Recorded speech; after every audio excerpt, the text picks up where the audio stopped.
শুভ দুপুর বন্ধুরা, সুজাতার ঘর সংসার চ্যানেল থেকে আমি সুজাতা।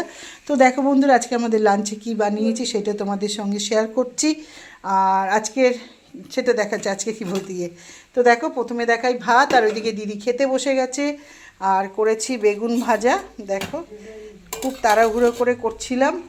আর দেখো উচ্ছে সিদ্ধ, আর এইটা গতকালের তরকারি ছিল ফ্রিজে, একটু গরম করে নিচ্ছি পাঁচমিশালি।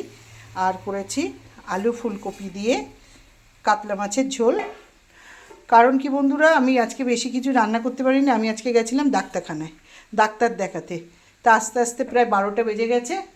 তা রান্না করতে করতে একটু লেটও হয়ে গেল। তা যতটুকুনি রান্না করেছি আজকের লাঞ্চে সেটা তোমাদের সঙ্গে শেয়ার করলাম। আর ওইদিকে দিদি খেতে বসে গেছে। চলো, এই যে দিদির থালা নিয়ে নিয়েছি। ও আর একটা জিনিস, এই যে ধনে পাতা বেটেছি। তো বন্ধুরা, আমাদের লাঞ্চের ভিডিওটা যদি ভালো লাগে অতি অবশ্যই লাইক শেয়ার করে দিও।